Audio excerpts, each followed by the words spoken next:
If you can change your perception, you'll change your life.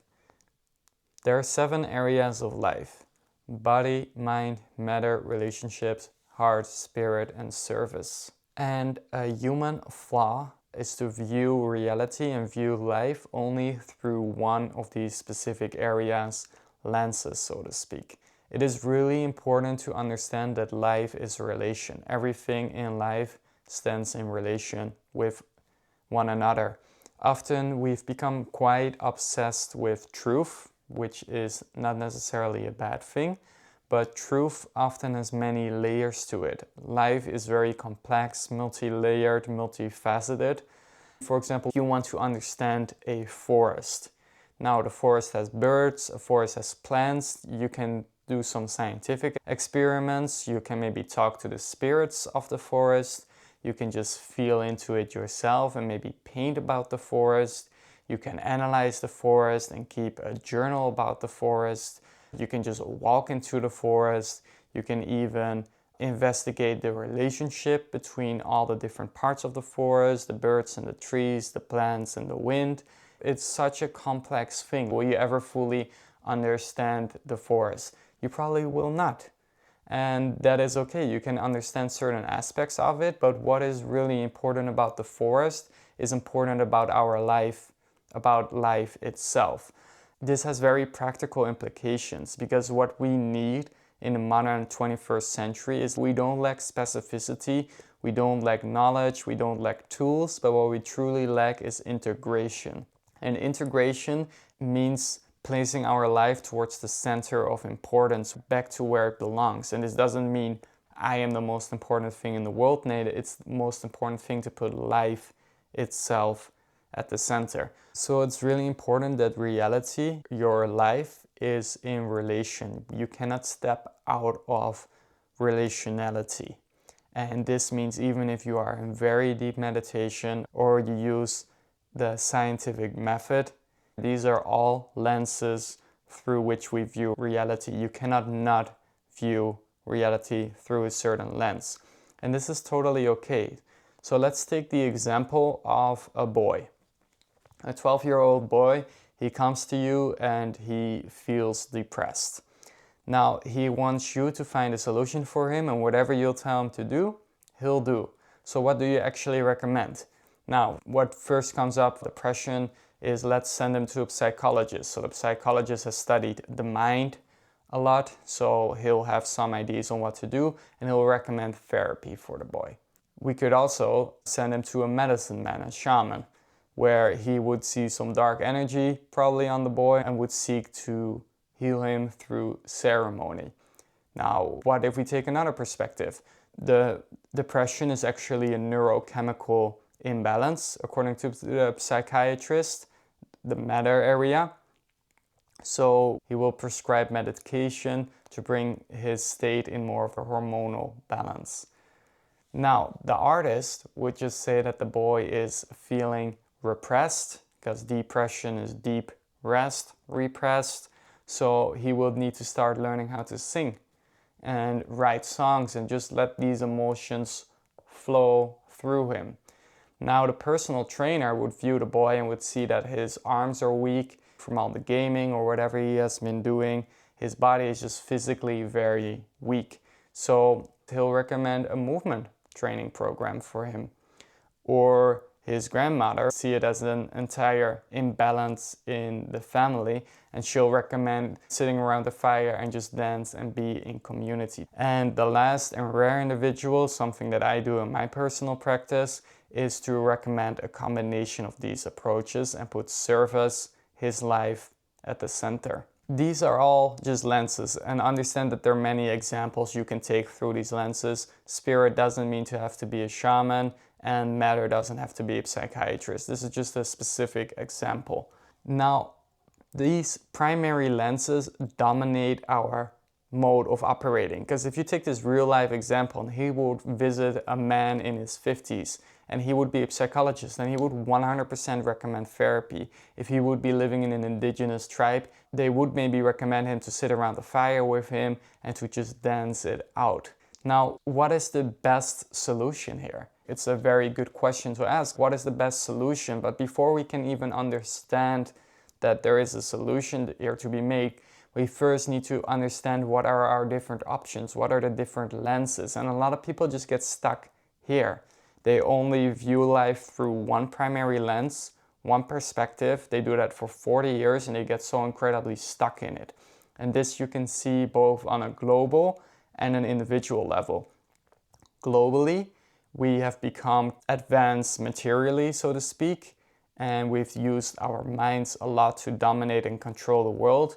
But what we really lack is also just felt experience and surrender and connection again back to spirit. The global trends are really hard to change and there's so much force behind them. But what we can do with our individual lives, there is where our influence lies. Now back to the primary lenses. So if you get stuck in a primary lens, you would, for depression, always recommend therapy or always recommend a psychiatrist. It can be incredibly destructive because you never know what really works and where. And life is always so relational, so layered and so complex that this changes with the time. But once you understand that there are 7 modes of operating in this world, and you practice them and you start to embody them, you can get a clear understanding of at least of all your options.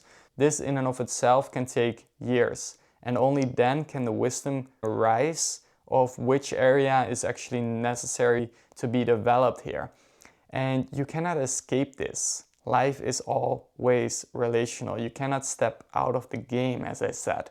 We're always using these areas. We're always using our body, our mind, our heart. We're always choosing somewhere to focus. You cannot have everything in one equilibrium, but we always choose where to focus. Now, what we lack above all things is not specificity, not more improvement into certain areas. What we lack is integration, the understanding how all these 7 areas relate to one another. And this is really difficult thing to do. Even when people talk about being holistic, that usually means that they're over-identified in the spirit area, or they talk about being a generalist, that means just having multiple skills in your work.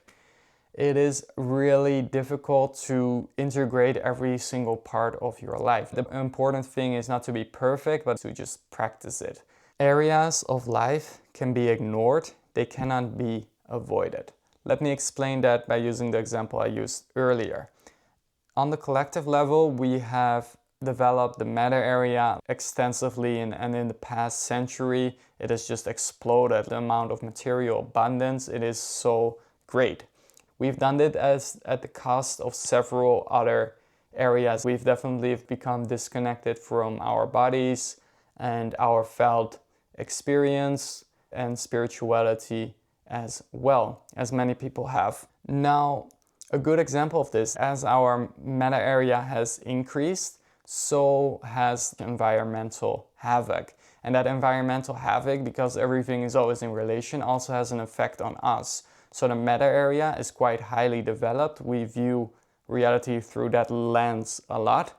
And at the same time, the mind area, our minds have become increasingly sick. And a lot of people are suffering from it. And that is why I use the example of depression. And why are people suffering so much? Because the environment in and of itself, our life is out of balance. It is out of harmony. And to integrate this back, that takes a lot of effort, a lot of understanding. You can easily see it could have also been the opposite, where we would have been so deeply connected to spirituality that we would have completely let go of any material development. And this is something that, for example, happened in ancient India before the Bhagavad Gita was written, where a lot of people just went out into the wild and just went to practice oneness and just beingness with God. What is the cause of why people become so stuck in one primary lens and then suffer so much from it?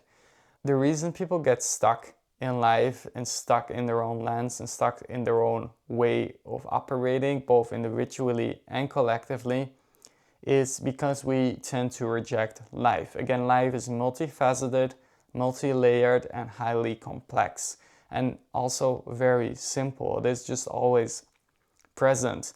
And when we reject life, we become more numb, because when you really think about it, if there are truly 7 ways of operating in the world, and 80% of the time you're only really using 1 or 2 of them, you're gonna be completely out of balance. And what is the result from being out of balance? It's a very low quality life. It's a life that is not worth living.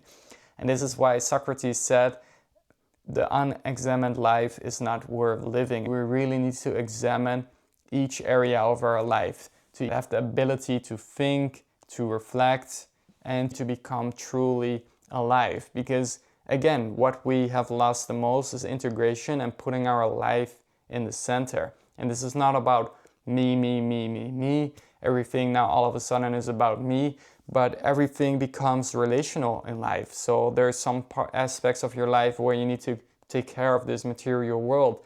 It's also completely okay to step back from it from time to time. It's really important to create. It's really important to learn. It's really important to move your body, and also just being around with friends and feasting. Life is so beautiful and has so many aspects, but when we reject certain part of it, it will come back to bite us.